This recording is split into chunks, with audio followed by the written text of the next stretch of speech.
Hello and welcome to another episode of Grange TV. We have with us a very special guest, Mr. Dominique Wooding, Bellator Bantamweight, also fighting at Featherweight. Thank you for joining us. How are you? I'm good, man. Thank you for having me on. So you've just you're coming off a year long break kind of thing from fighting. Yeah, it feels good. Finally getting a fight lined up. Do you get what I'm saying? Obviously, I wanted to fight a lot earlier, but obviously the virus messed up a lot of things. You get what I'm saying for a lot of people, including myself. But yeah, obviously now days away from my fight, so I'm just happy. I'm just happy to be back fighting and doing what I love doing. Do you get what I'm saying? Yeah. How's the whole thing there with, because I've got a few friends in England there, and how's that affect you? Like the lockdown and everything, because it's no joke over there at the moment. Yeah, as of right now, numbers are increasing again. Obviously we went into lockdown mid-March, and then we started easing things up. We started easing things up around July, August, and then now we're going, like, certain areas in the UK are going back into lockdown again, and rules are getting stricter again. So it's obviously been a tough few several months during this lockdown and just this whole pandemic thing, training wise, and just everything else, even outside of fighting, just everything else. But obviously I got my fight lined up, and obviously I'm happy about that. And obviously I've been getting into work during the lockdown, whenever I could. And obviously when gyms opened up again, that's when I started properly working and getting proper work in, preparing for this fight. How's your family in that? Like your parents, grandparents, extended family? Because for us, the lockdown has not been anywhere near as bad as you guys here in Australia. So how is your family, and how is that affecting you with the training and whatnot? Yeah, intermediate family, like my parents, they're all cool. Like no one within my family has caught the virus, thankfully. But apart from that, yeah, everyone's fine. Everyone's fine within my family. Everyone's fine, and yeah. How'd you get into fighting? Because you were a soccer player, a football player. Am I correct? Did I hear that correctly? It was a friend of mine. A friend of mine. He was training, but he wasn't doing MMA. He was doing jiu-jitsu at the time, and nearing towards like my time like ending playing football, he was like to me, "Oh, you should come and train. You should come train with me." And obviously I took it up from there. But obviously before that, I used to see like MMA on TV and stuff like that. But I never used to take like proper note of it, if you get what I'm saying. Until I was at my friend's house, one of my old friends, and he had one of the UFC video games on the PlayStation. Yeah. And then obviously I saw the games, and then I was thinking, oh, this looks cool. I would love to do this. And that's where I saw Anderson Silva. And because obviously hats off to Anderson Silva, he's my favorite fighter of all times.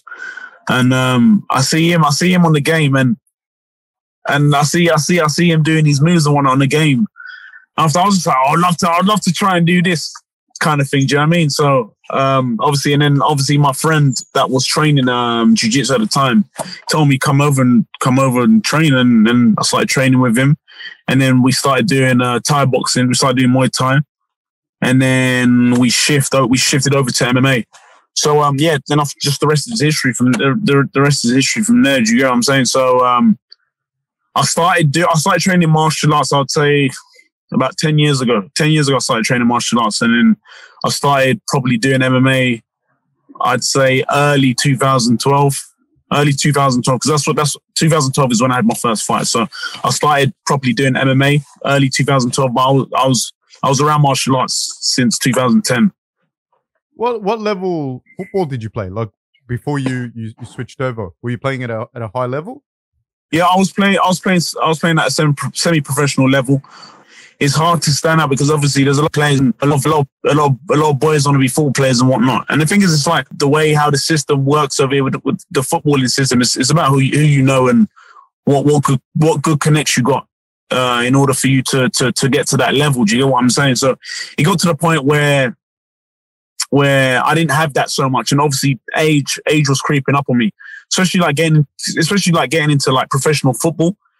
It's once you reach the ages of like 14, 15, 16, it gets really difficult to get into the professional footballing system academy. Obviously, I ended up playing semi-professional football, and then obviously I found MMA, and then I got bored with the football, and I was just like, you know what, I might as well do this MMA, because I feel like I could do something with this MMA rather than this football, because football, there's just too much politics in football. Like, don't get me wrong, there's politics everywhere within every sport, but especially with football, like, there's a lot of politics and a lot of ins and outs with football in order to get to that level. Do you get what I'm saying? So I thought to myself, forget this football thing and let me do this MMA thing. Yeah, I think with mano-a-mano sports, like combat sports, there's a certain objectivity. Like, you know, I can know anyone I want, but if I fight you and you knock me out, it's fucking, I mean, it still helps me. I might still get on bigger shows or whatever, but there's I think a little bit more control with it. So yeah, I understand that. I was just curious as to your soccer career. Yeah. If there was pressure from your family or from friends or whatever to continue with football, being that it's so much more known in England. And I was all right. Okay. All right. Yeah. I see. But also, like, when I stopped playing football, obviously my at first my parents didn't want me to stop. They wanted me to continue. But me being my stubborn self, I was like, nope, I ain't doing this anymore. And then obviously I started doing MMA, and then obviously as I got my first fight, and obviously me winning my fights, it humbled my parents and shut a lot of mouths up. Do you get what I'm saying? So it's a funny thing. It's a funny thing. It's like when no one supports you at first. Like, obviously they did support me deciding to do MMA, but they weren't really too happy, because obviously I've been playing football since my youth days. You know what I'm saying? So obviously, like, it's a funny thing. It's a funny thing when you're doing something and then people don't really agree with it or support you, and then when you start doing good, you start shutting a lot of people's mouths, and you start feeding people some humble pie. Do you get what I'm saying? So that's kind of like what happened. Do you get what I'm saying? So obviously me doing that, and me being good at MMA, and obviously winning my fights, obviously shut a lot of mouths up and got people on my side. Do you get what I'm saying? So no, I was just gonna say, so you're fast, like athletic kind of guy, like always have been. Yeah, you can see that in your fights. I can see that in your fights. You're an athletic, exactly, strong guy. Exactly, that's what I'm saying. So like when I transitioned into the MMA, it wasn't so hard, because I brought a lot of attributes within football to MMA. Do you get what I'm saying? In terms of like footwork, being out, just being just having that eye. Do you get what I'm saying? Yeah, having an eye for especially with like the striking. Do you get what I'm saying? Did you feel, having competed at a high level against different athletes, like other high level athletes, you were able to jump from at least at an athletic perspective against guys in MMA that might not have been such good athletes? Because that's one thing I've noticed. I've watched you fight, is you seem to be a very high level athlete, and sometimes you're fighting guys that probably don't have that background, and it really shines. Did you find that yourself? Like when you were competing, like that you'd step in and you'd be like, "Fuck, I'm a better athlete than you," or I've competed against better athletes than you. Yeah, 100%. Yeah, there's obviously been fights where I felt like that. Do you get what I'm saying? That's one of my strongest attributes as an athlete. I'm very athletic. Do you get what I'm saying? I'm very athletic. And certain individuals don't have that attribute, or certain individuals that I fight or I may come across or that I may train with don't have certain attributes that I have that make me shine. Do you get what I'm saying? So yeah, you're right. I have felt like that in certain fights and in certain. How do you deal with the fight nerves and the build up to the fights and the weight cutting? Because you fought all the way down at flyweight too, and you're a big guy. You're fighting at featherweight. I don't really get nervous. I get more excited than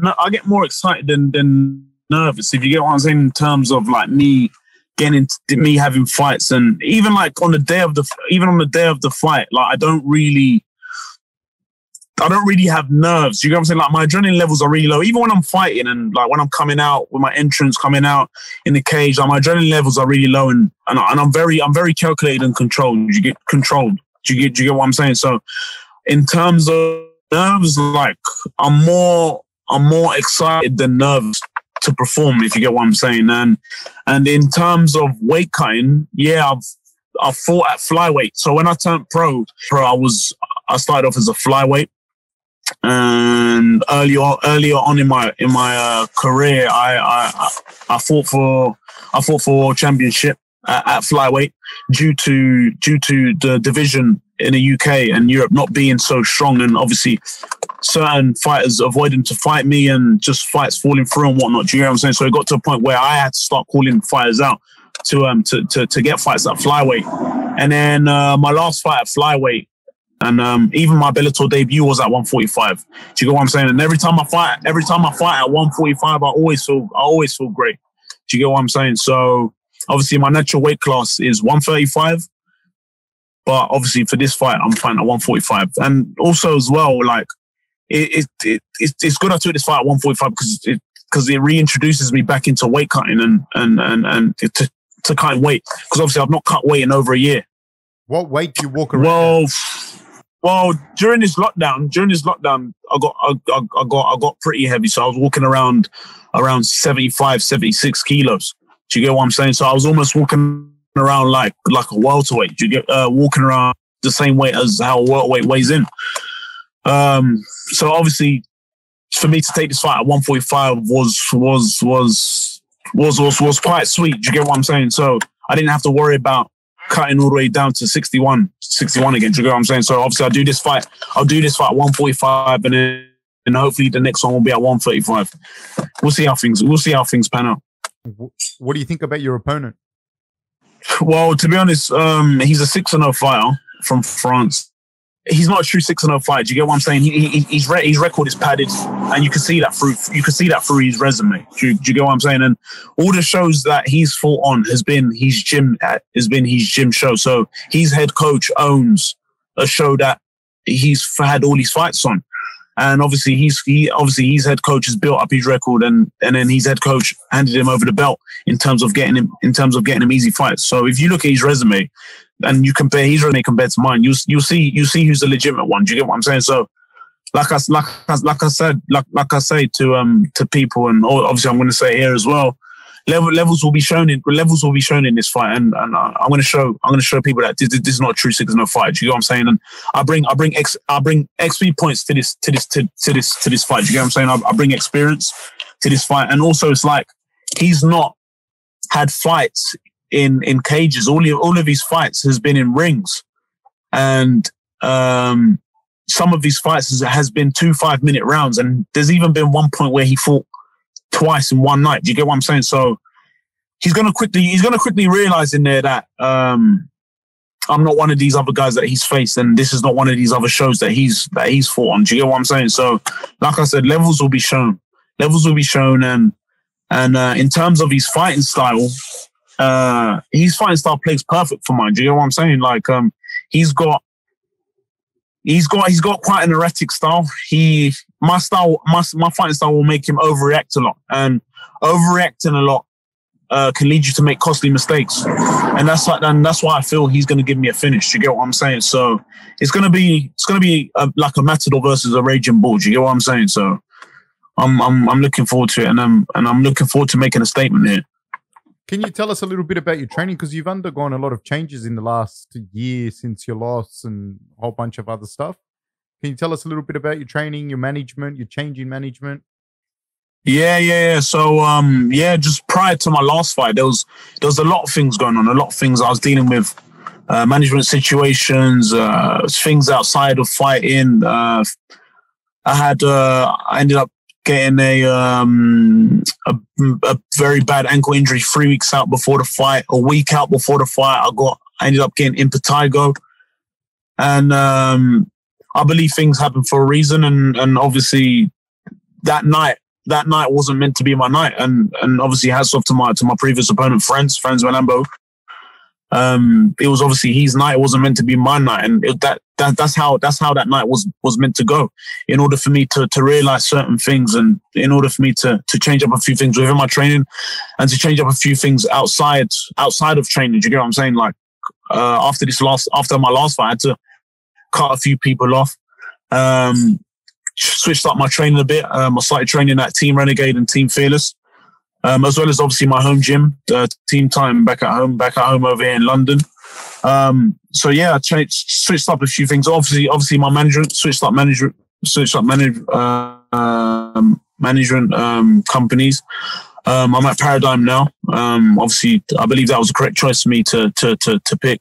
Out of all the management companies that I've been approached by, because I did get approached by quite a few big MMA management companies. But as of right now, in terms of this fight and the preparation of this fight, everything has gone smoothly within my training, outside of training, and just everything else. You know what I'm saying? So I'm really happy going into this fight. And as they say, a happy fight is a very dangerous fight. Do you get what I'm saying? So I'm looking to go in there and make a statement. Do you get what I'm saying? So how do you split your time between Birmingham and London? And for those people outside of England, how far is Birmingham from London?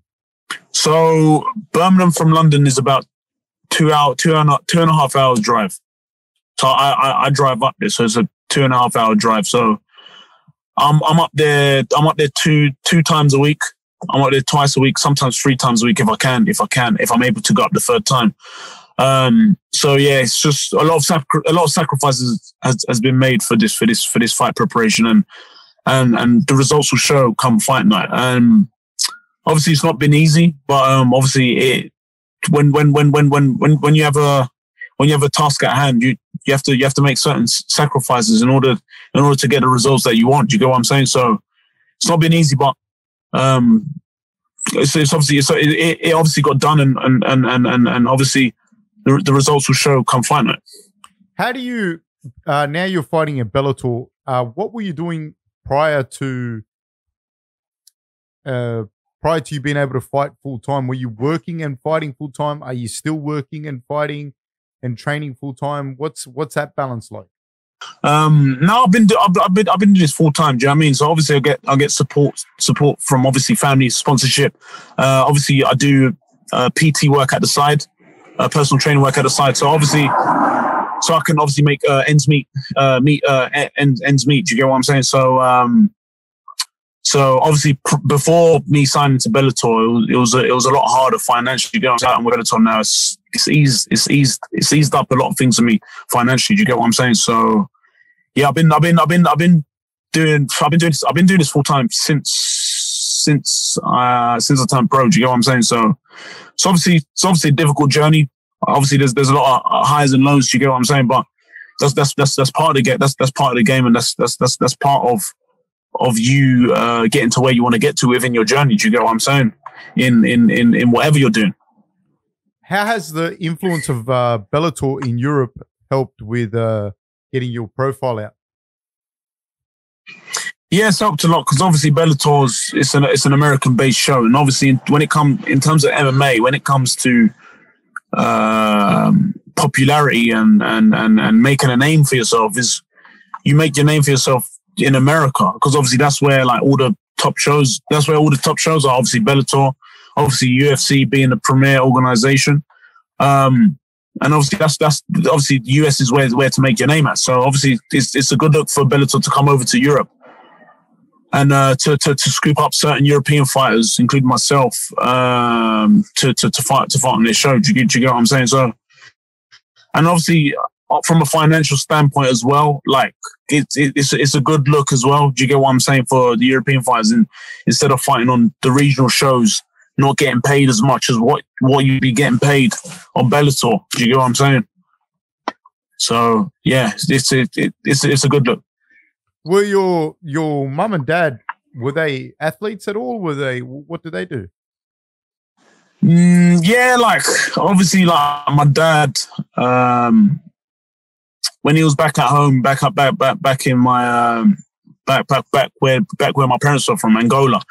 Yeah, he was very athletic. He was very active with the sports. He was playing football. He was doing martial arts at the time. He was doing like judo, doing some of the other Japanese arts at the time. You're talking about the 70s. You're talking about the 70s over here. So obviously MMA wasn't around at the time. So obviously you had your martial arts like karate, judo, and stuff like that. Do you get what I'm saying? So yeah, he was my dad was very athletic in his younger days. As well as my mum as well. She used to play basketball as well back at home. But yeah, so I get all my athletic abilities from my parents. I'd say mostly from my dad though. Do you speak another language? Yeah, so obviously Angola, our national language is Portuguese. I can speak it a bit. I can understand it more than speaking it. I can speak it a bit. And obviously within different regions of Angola, obviously you got certain mother tongue languages that they speak as well, which obviously my parents can speak as well. So yeah. But at home, did your mom and dad speak Portuguese? Yeah, they did. Obviously as well, like, because obviously when before they moved to England, there was a civil war. There was a civil war in Angola in the 70s, and then they had to migrate to Congo. They had to migrate to Congo, and they had to live there for a bit because of the civil war. So obviously they picked up the language. They picked up the language there in Congo, speaking French, and obviously the mother tongue language, Lingala. They picked it up, so obviously they can speak that as well as Portuguese.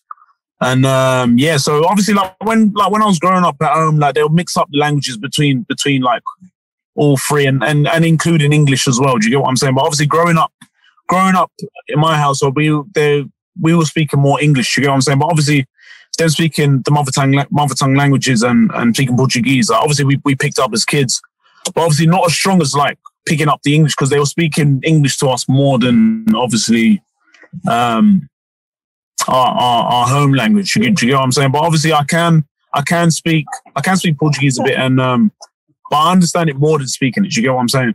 You should steal Darren Till's thing, how he speaks Portuguese, and that he's an English dude speaking Portuguese. You should steal that gimmick and speak the Portuguese, man, because that's a big market over there too, the Brazilian market. Could be, yeah, for sure. You know what? To be honest, I do have quite a following in Angola. Funny speaking, I went back at home back in 2015, and the thing is, my uncle, he passed away literally passed away 2 years ago now. But he was a commando out there, so he was highly respected. So obviously he spoke highly of me over there. So obviously when I went there, some people knew me, and it was quite crazy. It was quite crazy to see that, because certain people that I don't even know knew who I was. Do you get what I'm saying? Through him, and because obviously he was a well-respected man in my country. So I've got quite a following in Angola. That's so cool, it was quite of a surprise. It is cool. It was quite of a even on social media. I've got Angolan supporters supporting me and whatnot, which is a very good look. Do you get what I'm saying? So it's a good look. You have brothers and sisters? Yeah, I got three brothers. You have three brothers. Do they fight? Do they play soccer or football? Nah, none of them fight. I'm the only fighter. I'm the only fighter in the family. But I've got my younger brother. He was playing football. He He stopped now. He's concentrating on his university now. And now my other two brothers, they weren't doing anything athletically in terms to in order to get to a professional level. It was only me doing it. And my little brother. Do you get what I'm saying? Were you studying? I don't know if I heard in an interview or read something, you finished high school and then you were studying something as well. Were you studying something at college? You know what, to be honest, me and school didn't really mix up. I obviously finished high school. I obviously finished secondary school. And then I went to college for a year. And then literally I just packed it all in, and I just thought to myself, you know what I'm doing? I'm packing. I'm putting all my eggs in one basket, and I'm doing this. I'm just doing and seeing where where I can get. Do you get what I'm saying? And obviously, the position I'm in now, and where I've come since from then, like I've come on leaps and bounds. Do you get what I'm saying? Like, obviously, you get a lot of doubters and a lot of people telling you, "Oh, you shouldn't do this, you shouldn't do that." And obviously, now seeing where I'm at now, has shut a lot of people up. Do you get what I'm saying? So, like in terms of like education, like. Me and education didn't mix up too well. Do you get what I'm saying? So, what were you studying? Yeah. What were you studying? Just out of curiosity. When I was in college, I wanted to start. I wanted to do sports science, but I wasn't able to do it because there wasn't enough spaces. So then I just took up doing art. Because the thing is, that's one thing that a lot of people don't know about me. I'm good at art. I'm good at drawing and doing paintings and stuff like that. So that's what a lot of people don't know about me because I don't put it out there. But I took that up, but I didn't really enjoy it, to be honest, because obviously that's not what I really wanted to do. Do you get what I'm saying? So I took that up, and then I was in college for a year, and then after I just packed it all in, and then just put all my eggs in one basket and just started doing took the MMA full on. Do you get what I'm saying? So yeah. Who were you at school, Dom? If we were at school together in year 11, what kind of kid were you? I was obviously surrounded by all the popular kids. You get what I'm saying? I was surrounded by all the popular kids. So like I never came across to being bullied or anything like that. So I came across with the popular kids. You get what I'm saying? So yeah, so. I was in a popular bunch. And you were good, obviously you're a good athlete. And do you feel that, you know how you were talking before, you're saying you played soccer and you were a striker, and that position is a very decisive position. You might get 2 or 3 shots at goal and you got to fucking make it work there and then. Do you find that you always had that mindset to be able to stay cool and calm under pressure and not crumble under the nerves? Or is this something that developed with you? 100%. Yeah, I understand where you're coming from.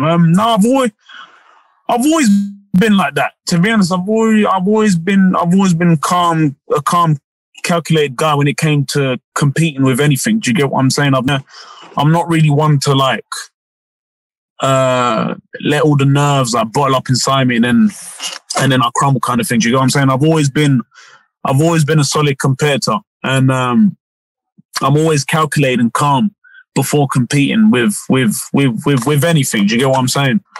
So yeah, I understand where you're coming from. So yeah, so I've always been calculated and calm within any competition I took part in. Did you take the penalties on when you played soccer? Were you one of the people that took the penalty? No, I wasn't. I wasn't one of the main penalty kick takers or free kick takers, to be honest. But yeah, that's, you know what, I'll tell you this. One thing about I used to hate taking penalties, especially like when you was in like when like we was like a cup final or quarter takeaway. Obviously the pressure's there because obviously you don't want to disappoint none of your teammates or your coaches. You get what I'm saying? But apart from that, I've always been calm and calculated. You get what I'm saying? When it comes to competing.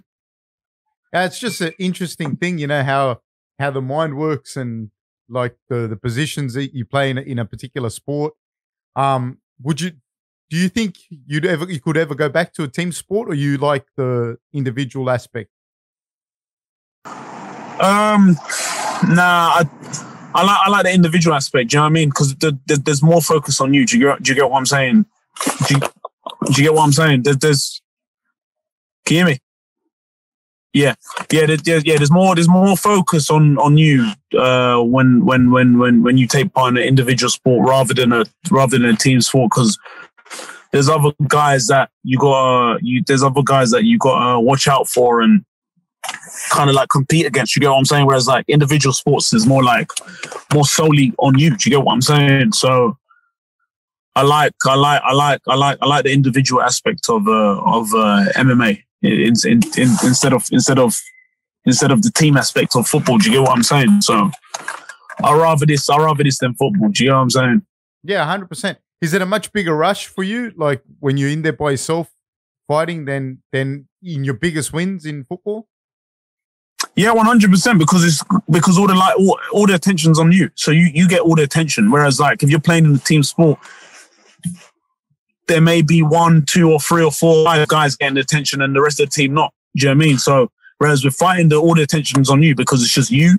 It's just you going in there to fight against someone else that's got attention on them as well. Do you get what I'm saying? So, and I like the attention. Do you know what I mean? I like getting the attention of people just watching me fight. Do you get what I'm saying? I like that. I like the aspects of that. You know, you played as striker. Did you ever do athletics, like 100-meter running, 200-meter running? Did you do that?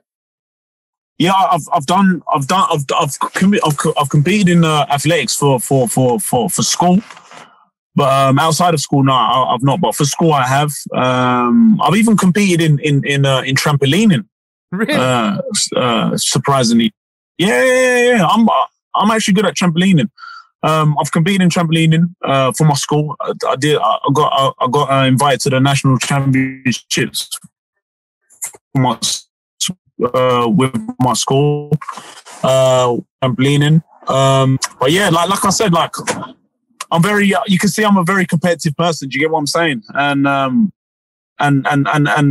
attributes that I possess can translate to a lot of different sports. You get what I'm saying? Yeah, 100%. That's a massive advantage, though. That's probably the one of the big things that I noticed with you straight away when I saw it, and that's what made, like, as soon as I saw you fighting, I could tell that you were a good athlete, and that's when I started looking into what other sports you've done. You know, because you can tell, man, when you play a sport, when you're going to compete with someone, sometimes you're like, "Fuck, I wouldn't pick you on my team." Like, no matter if we're playing marbles, I'm not going to pick you on my team. And then you're like, oh, fuck. Yeah. You know what I mean? There's people that you go, I wouldn't pick him. He might pick this guy. Fuck, I don't even know what you're doing here. Yeah. You know exactly what I'm saying. Especially if you have a little bit of ability, you can pick the people that don't so fucking easily, you know? And trampolining's fucking scary, dude. Yeah. That's because people that don't know you're up high. Do you know what? So high. You know, yeah. Especially when you're doing like techniques that you're twisting, especially when you're doing backflips and front flips where you're twisting and you're really high. It can, especially when you're practicing the techniques, it can get scary and a bit dangerous. But I like to take risks. You know what I mean? I like to take risks, and you can see that through some of my fights with certain techniques that I throw. Do you get what I'm saying? So. Yeah, like with trampolining, like trampolining is a very technical sport, and you must be very strong. You must be very strong doing it, especially with like your core strength. It's kind of like gymnastics. Do you get what I'm saying? So, yeah, trampolining is a very calculated and sharp sport, I would say, and you got to be focused at all times, because one mistake you make could be career ending. Fuck yeah, that's a fucking scary sport. How do you see this fight going down? Like, if you had to predict this fight that's coming up, if I asked you, look, how's this going to go? How's an actual fight going to go? Like, tell us, talk us through it. I see myself just outsmarting him and just dissecting him and just chopping him down like a tree, and then him overreacting and making costly mistakes is going to make me capitalize, and he's going to give me the openings in order for me to finish him, whether it be a KO, whether it be a sub. Do you get what I'm saying? So the way I see it going, I feel a finish is coming. Do you get what I'm saying? And the thing is, it's like every time I take time off from a fight and I come back, I always come back and make a statement. And I feel this is the best event for me to do this in, especially like in France. This is a very historic event. France has been has finally been leaguers with the MMA back in January. So I feel this is a good event for me to come back and make a statement. Do you get what I'm saying? So that's how I see the fight playing out. Do you get what I'm saying? So I'll dissect him. I'll chop him down like a tree, and then he's gonna make it cost him a step, overreacting with certain things that I'm gonna throw him, feint him with, and then he's gonna give me the opening for the finish. Okay, I'm conscious of the fact that you also within. No, please go. I'm Dave. Go after a keep. Hello. Yeah, I'm saying within the 3 rounds. Within the 3 rounds. So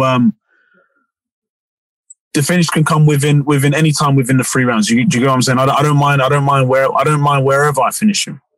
It could be the first round, second round, third round. It don't matter to me. Okay. I just got to go in there and play my game. Now, of course, and another thing I noticed with you, even in the lighter weights, you carry a lot of power in your hands, even in the lighter weights, which a lot of people, you don't have that a lot in the lighter weights, and you seem to carry quite a bit of weight. But now when you say to me you're walking around at 77 kilos, because you're a big guy too, you got like long arms, you're 5'9", aren't you? Yeah. Yes, that's 5'9" with a 5'9" with a 73 reach, with a 73-inch reach at bantamweight. That's a big reach for a bantamweight. You get what I'm saying? So yeah, you can talk. And obviously my shots as well. From my, as you can see, yeah, as you can see from my fights, like all my wins come by KO. Do you get what I'm saying? So I got them rigor mortis shots. Yeah, nah. So I was just going to say, what projects are you doing, and where can people find you, and how can people follow you, your social media, etc.? Can you let us know so that we can? Cool. Yeah. So on my socials, you can follow me on my socials on Twitter, Instagram, and my Facebook, my athlete Facebook page, Dominique Woodin. My Instagram at Real D Woodin. My Twitter name at Real D Woodin, same thing as my Instagram, and also as well a brand that me and my friends run over here, Violent Money. You can follow us on social media at violent_money on Instagram and on Twitter as well, and on Facebook as well, and also check out the website as well, and make your purchases. All right, no worries then. Hey, best of luck, man. I hope you not even get the win. I hope you get the finish, my friend. And wish you the very best of luck, mate, and hope to speak to you again. Thank you very much. I appreciate you having me on. No, thank you, my friend. Take care. See you later.